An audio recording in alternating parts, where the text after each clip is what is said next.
Next find K for the following lines to be perpendicular. आपको क्या ध्यान रखना था, फर्स्ट लाइन जो है यहां से -1 कॉमन, एक्स वाई जेड के कोफिशिएंट पॉजिटिव होने चाहिए ना, और दूसरी लाइन से क्या हुआ है, यहां से y-2 और नेगेटिव कैंसल हो गया। Now if two lines are perpendicular, उनके डीआरस का dot product that would be 0. You will get the value of k.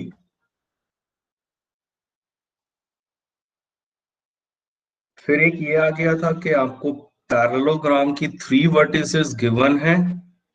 एक तो इक्वेशंस कुछ बतानी थी साइड्स की,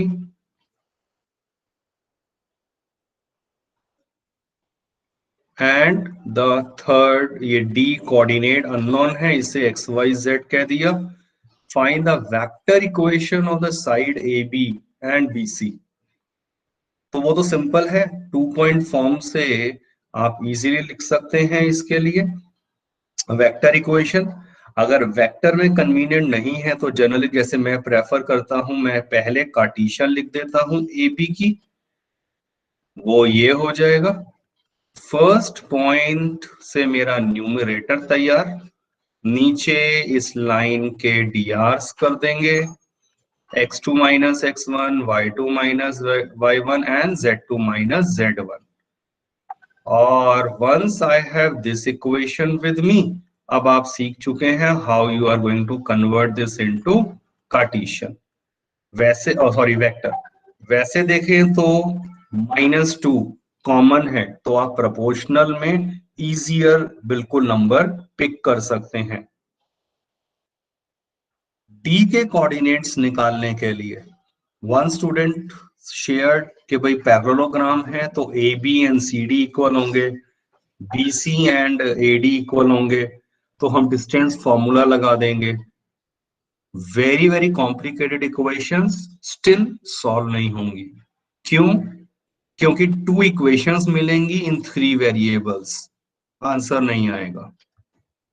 the second thought was DRs को अगर हम इक्वेट कर दें, मतलब ए बी के डीआर को इक्वेट कर दो सी डी के डीआरस के साथ, तो still there is a mistake in this statement.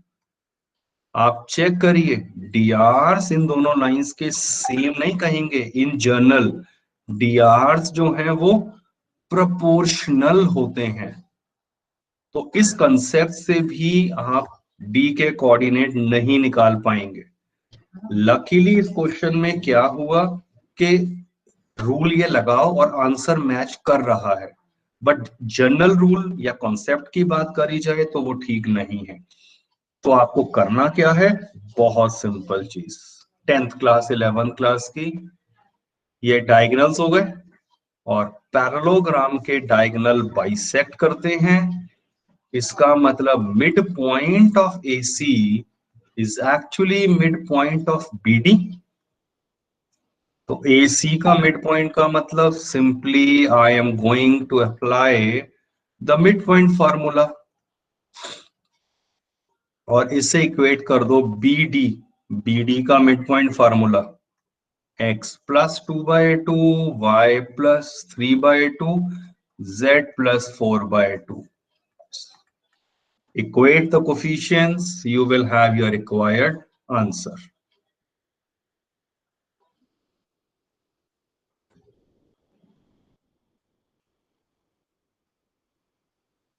ये कंसेप्ट हो चुका था, foot of perpendicular from a point to the line.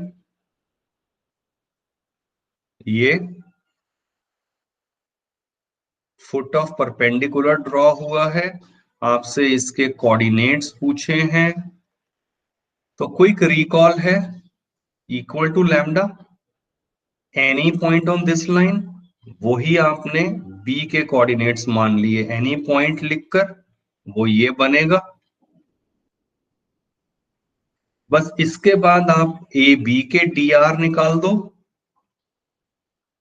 और drs का डॉट प्रोडक्ट जो होता है, क्योंकि लाइंस परपेंडिकुलर हैं, इस पे मैं एक पॉइंट सी लिख देता हूं, BC, तो इन दोनों के drs का डॉट प्रोडक्ट 0 कर देंगे,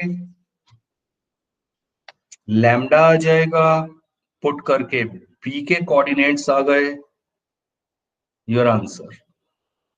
आइडिया को एक्सटेंड करके हमने इमेज को निकालना भी सीख लिया था।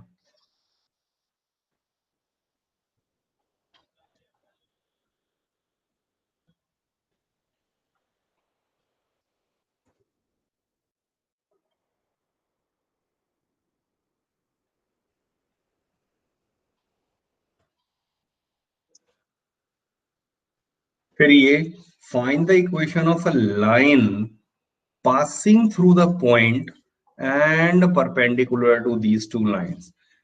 Passing through the point से let required line is, हमेशा passing वाले point से मेरा न्यूमरेटर मुझे मिल जाता है like this, इस point से अननोन होंगे इसके drs जिन्हें abc ले लिया, और ये वाली लाइन इस लाइन 2 के परपेंडिकुलर है और 3 के परपेंडिकुलर है। इफ लाइंस आर परपेंडिकुलर, हमें पता है उनके drs का डॉट प्रोडक्ट 0। सिमिलरली मेरे पास लाइन 1 इस परपेंडिकुलर है लाइन 3 के, इसके drs के साथ भी कर दीजिए dot product. So we will now solve these two equations in 3 variables using cross multiplication method।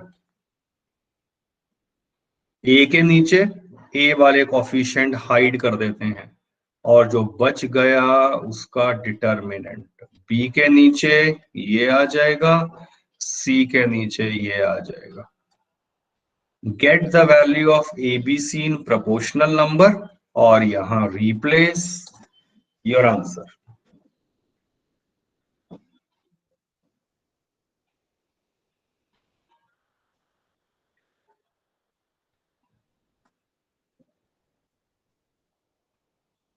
Vertices of a triangle PQ are lying along this line. Find area of triangle if P has a coordinate this और QR है vertices, वो इस line के along लाई कर रही है, और इस लाइन की मैं कार्टेशियन इक्वेशन लिख देता हूं for a sake of simplicity.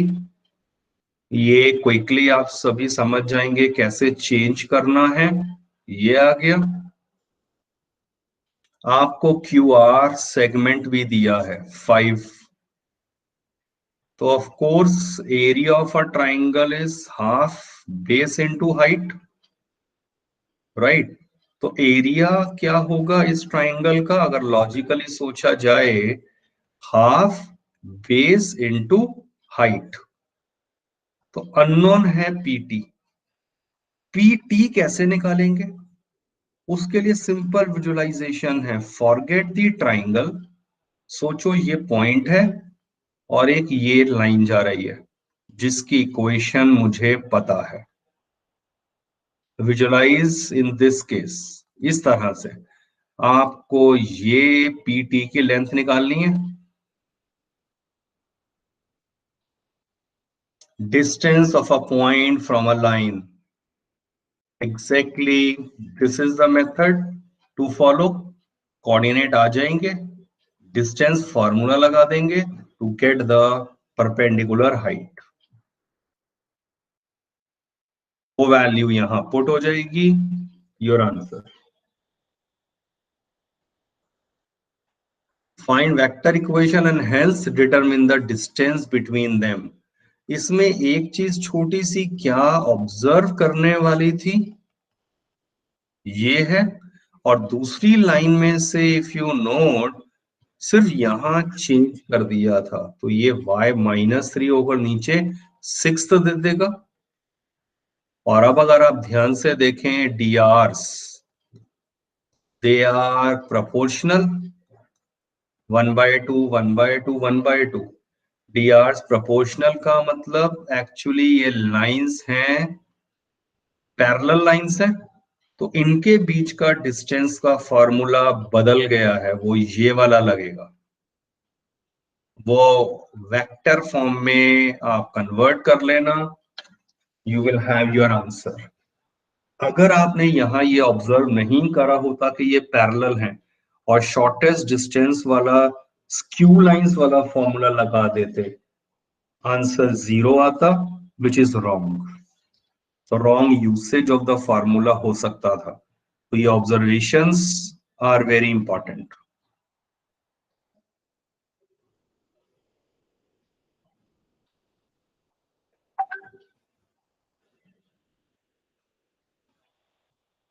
Okay, अब हम स्टार्ट करेंगे very important idea of equation of a plane.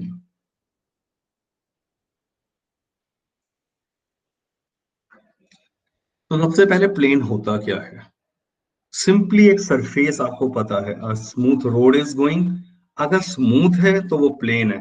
अगर उबड़ खाबड़ कहते हैं ना, सड़क मेरी जा रही है, तो वो प्लेन नहीं है।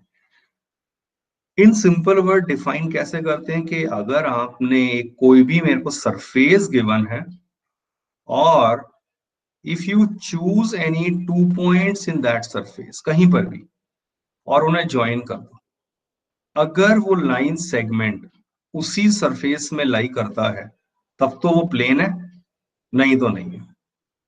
इसका मतलब क्या हो गया? अगर मैं कोई ऐसा डायग्राम बना दूं, अब सोच के देखिए, ये पॉइंट और एक ये पॉइंट ले लिया, ज्वाइन करा, this joint is not wholly or totally lying in this surface, hence it is not a plane.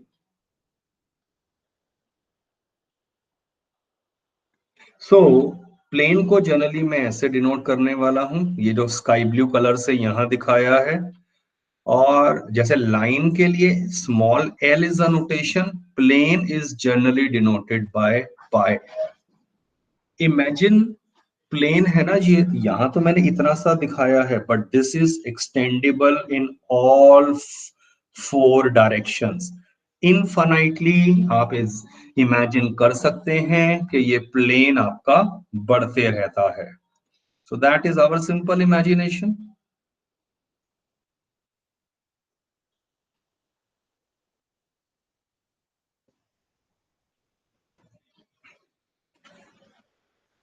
ये जो लाइन दिखाई है, this is basically perpendicular to this plane, which is known as the normal to the plane.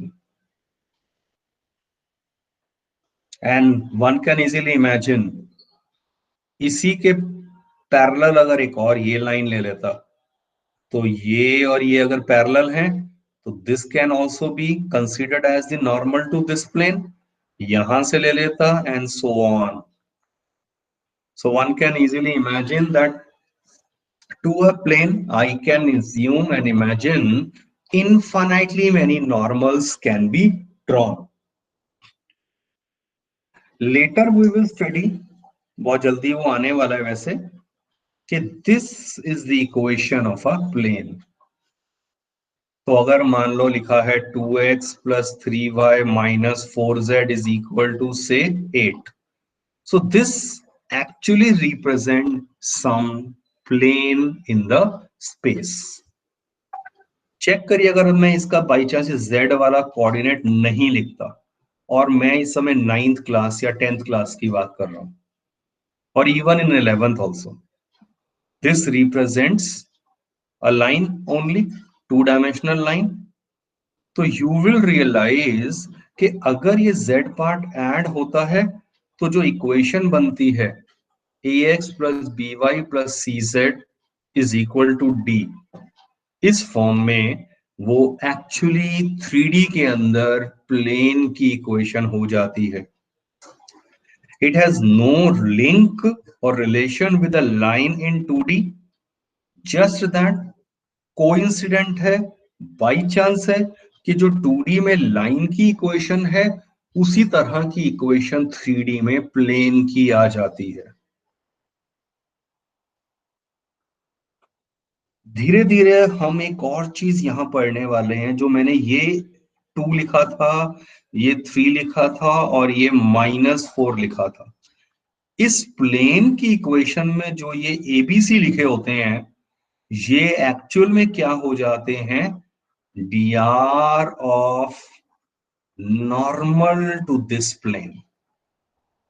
A very very fundamental but most important concept to understand, which simply says, आप drs की जब बात करते हैं तो याद रखिए drs हमेशा लाइन के होते हैं। drs are not defined for the plane। कई बार स्टूडेंट्स गलती से ये लिख देते हैं कि dr ऑफ द प्लेन है वो 2 3 -4 है। Absolutely wrong. drs कभी भी प्लेन के नहीं होते हैं। drs जो लिखे हैं उसकी इक्वेशन में, जैसे 2 3 -4, तो मान लो जैसे ये डायग्राम बना हुआ है, इसमें इस प्लेन की इक्वेशन ये थी, 2x + 3y - 4z = 8।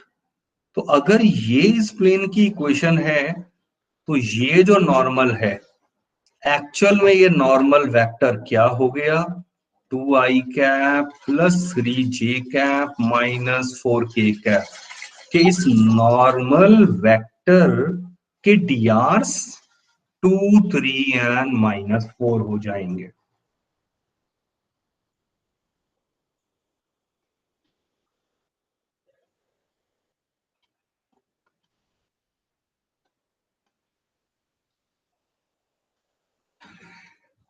प्लेन की जब हम बात करेंगे तो plane uniquely it can be determined in the following 3 conditions.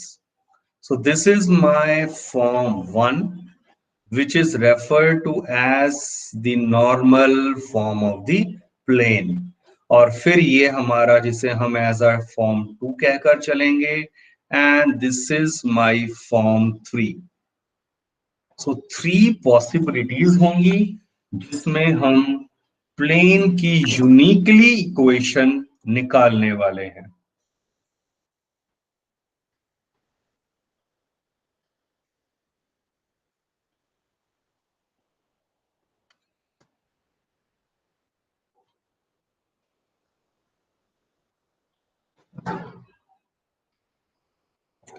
तो आज हम जो अब बात करेंगे, that is the first normal form of a plane.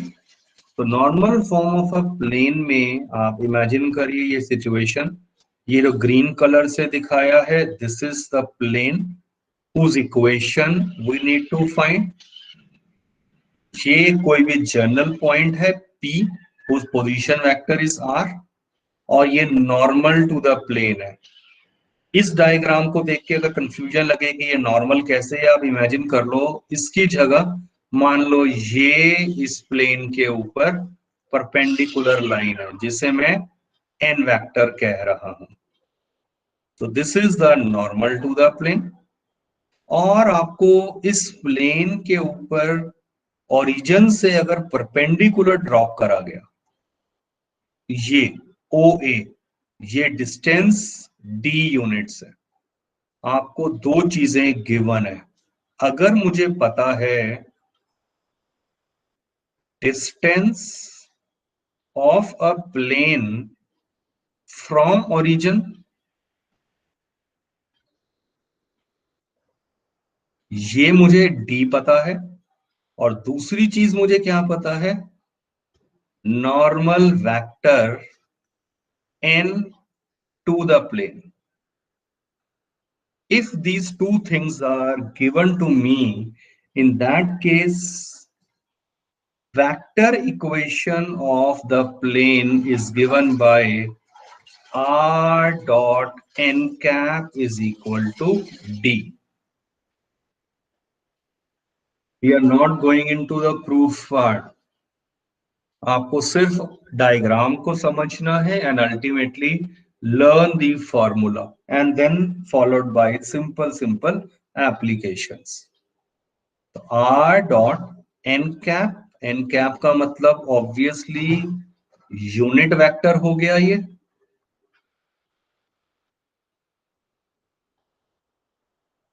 तो अगर आपको नॉर्मल वेक्टर भी दिया हुआ था, आप इसका यूनिट वेक्टर निकाल लेंगे। वो यहां रख दिया। I will have it's vector equation. इसमें आर बेसिकली अगर आप ध्यान से सोचो, it represent any general point, और एनी जर्नल पॉइंट हम हमेशा ऐसे लिखेंगे, ये हो जाएगा। एन वेक्टर क्या था? नॉर्मल वेक्टर, जिसे हम ये लेंगे, a i cap plus b j cap plus c k cap. टी तो बता ही दिया है, distance from origin. Distance refer to the always perpendicular distance.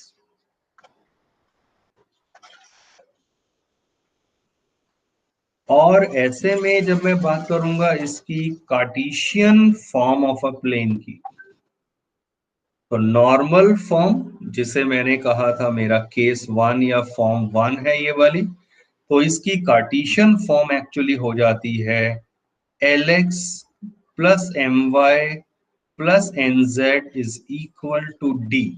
ये डी और ये डी तो सेम है। अब ये एल एम एन क्या होंगे? Where L will be, DCs की बात हो रही है यहां पर, ये याद रखना। ये डीसी है क्योंकि नॉर्मल वेक्टर के साथ है, तो एल हो जाएगा a upon under the root a square plus b square plus c square. M क्या हो जाएगा? बी अपॉन, एंड एन हो जाएगा, देखने में फॉर्मूला शायद डिफिकल्ट लग सकता है, बट व्हेन वी अप्लाई और बेसिक वेक्टर्स के कॉन्सेप्ट्स को जब यूज करेंगे यहां, it is very simple to understand. तो प्लीज हाईलाइटेड जो ये दोनों बॉक्स में है, लर्न देम। तो vector form and Cartesian form, please make a note of these two forms. Example will follow.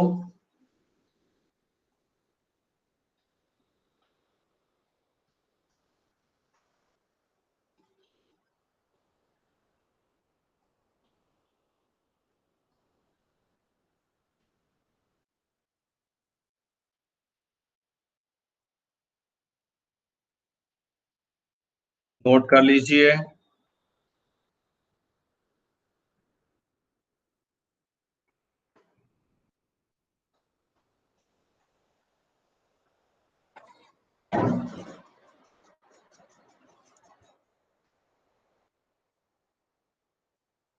Four students ने ज्वाइन किया था बट उन्होंने लेफ्ट कर दिया है, तो I will be speaking to them. उनके पेरेंट्स के पास मैसेज पहुंच जाएगा।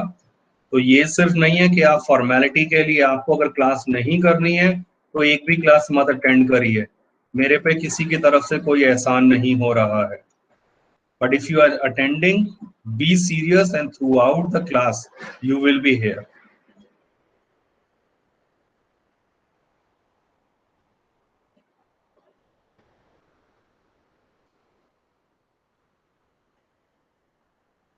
Check out this. Find the vector equation of a plane which is at a distance of 6 upon root 29 from the origin. तो मैं कहीं पर भी ओरिजिन को एज्यूम कर लेता हूं। आपको इस प्लेन की इक्वेशन बतानी है, और ओरिजिन से आपको इसका डिस्टेंस का मतलब, अगर इस ओरिजिन से मैं परपेंडिकुलर ड्रॉप कर रहा हूं तो आपको ये डिस्टेंस कितना गिवन है? 6/√29 कहा गया है from origin. And normal vector from origin to this, या वो नॉर्मल वेक्टर कहीं से भी हो, इट हार्डली मैटर। जैसे ये है, तो for a sake of simplicity and understanding मैं ये बना देता हूं कि ये नॉर्मल वेक्टर है इस प्लेन के ऊपर, तो normal to the plane is given to me. तो नॉर्मल टू द प्लेन मुझे गिवन है और ओरिजिन से डिस्टेंस पता है।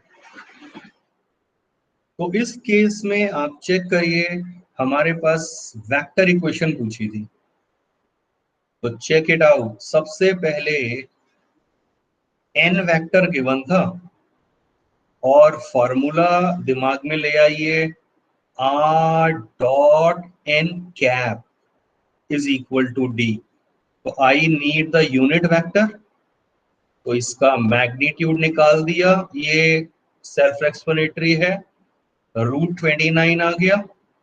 तो इसका मतलब नॉर्मल वेक्टर क्या हो गया, √29 से डिवाइड कर देंगे,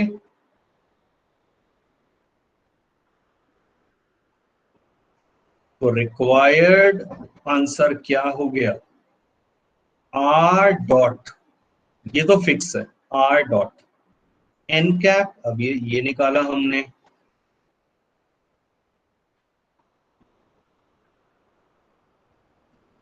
is equal to D. D is the distance from origin, already given था। ऑब्वियसली वो वैल्यू कुछ जानबूझ के ऐसा दिया होगा कि ये कैंसल हो गई, and R dot 2i cap minus 3j cap plus 4k cap is equal to 6, your required answer.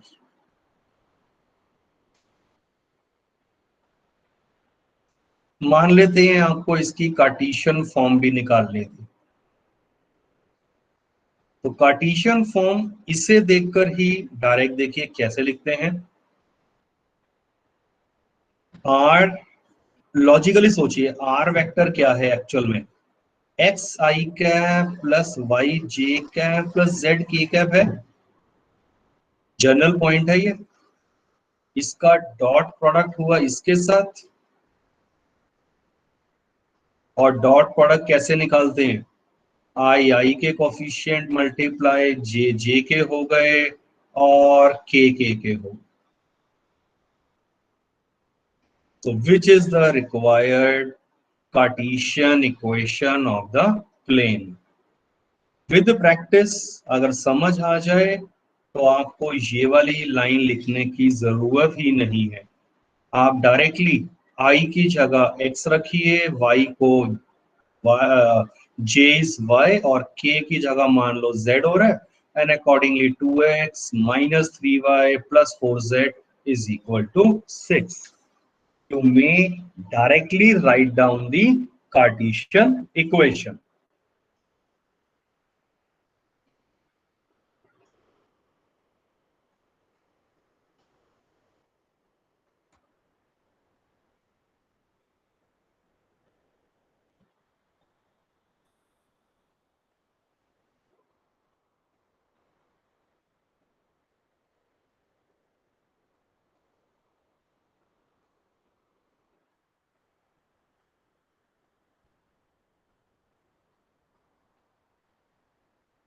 Find the DC. Find direction cosine of unit vector perpendicular to this plane. तो इस plane की देखो मुझे equation ये already given है,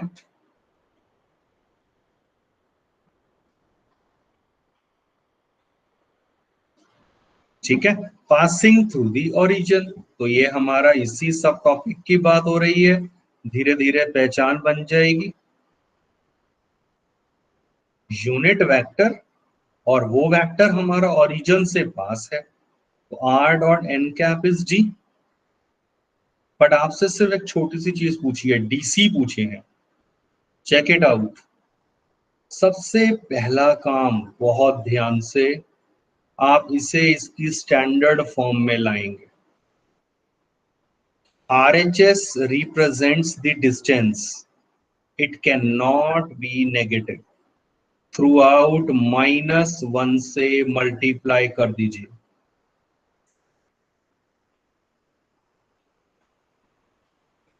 next step, यहां unit vector होना चाहिए। तो यूनिट वेक्टर का मतलब क्या हो जाएगा, आप अलग से मैग्नीट्यूड इसका निकाल के देखो कितना आ रहा है ये, -6 का स्क्वायर +3 स्क्वायर +2 स्क्वायर, 36 40 √49। ओके 7 आ गया, 7 से डिवाइड कर दिया both the sides, like this, 1/7। what is the answer? ये मेरा बन चुका है n वेक्टर। ये डिस्टेंस फ्रॉम ओरिजिन आ गया, वो पूछा नहीं था इस क्वेश्चन में, बट वैसे वो आ गया 1/7 units.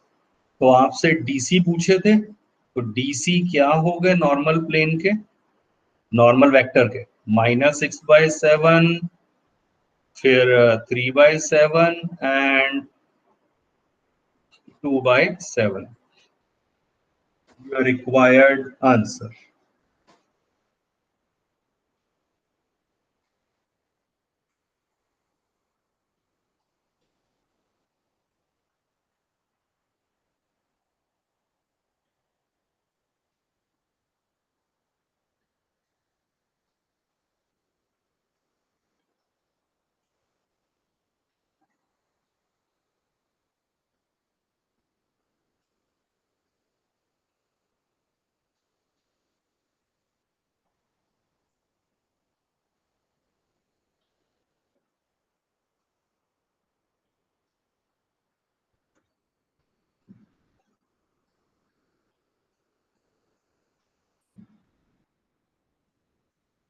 Last question.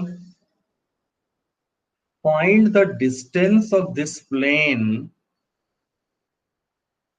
whose equation is, say, 2x minus 3y plus 4z minus 6 is 0। कह रहे हैं इसका डिस्टेंस निकालना है फ्रॉम ओरिजिन। अगर सिर्फ ओरिजिन से डिस्टेंस की बात करी गई है तो think logically, we need to find the distance from origin. मैं इस प्लेन की इक्वेशन को नॉर्मल फॉर्म में लिख देता हूं। कौन सी नॉर्मल फॉर्म होती है, r dot n cap is equal to d। This d will be nothing but the distance from origin by definition. तो 2x minus 3y plus 4z आ गया 6। आप इस वैल्यू से ये अब समझ आ जाएगा क्या चीज हुई है। भाई आपके पास एक तरह से n वेक्टर कितना आ गया, 2i cap minus 3j cap plus 4k cap. आप इसका मैग्नीट्यूड निकाल दीजिए अलग से, विच इज 4 + 9 + 16 √29। तो आप पूरी वैल्यूज को √29 से डिवाइड कर दिया,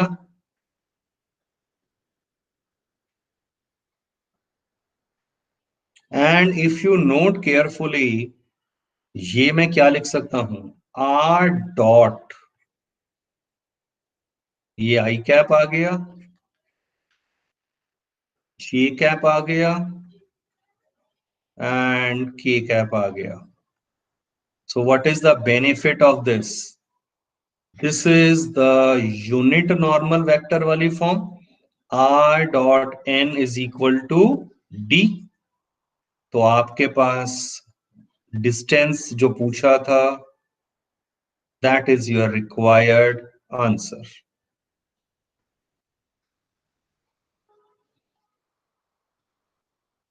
In case if you have any doubt, please do let me know.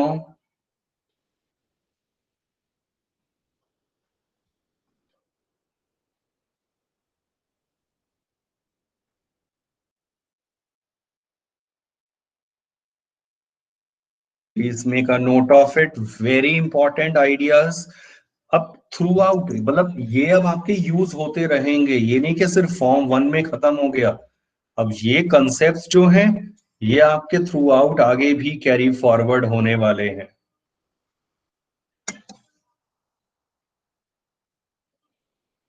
Later, there will be a very simple and a straightforward formula also. Distance of a point from a plane. उससे तो मैं इसका answer with in 30 seconds निकाल सकते हैं. But as of now अपनी जितना knowledge है और जितना फॉर्मूलाज बताए हैं उसके हिसाब से ये इसका मेथड है. नहीं तो इसका ऑल्टरनेटिव मेथड भी एग्जिस्ट करता है which is very easy to apply. That we will learn in due course of time.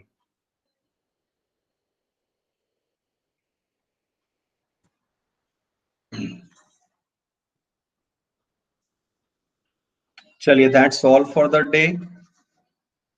You can leave. Thank you, sir. Yeah, thank you. Thank you, sir. Okay, thank you. Take care.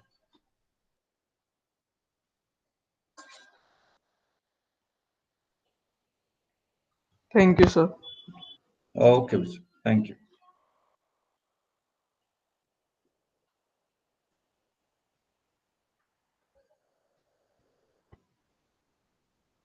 Yash, leave.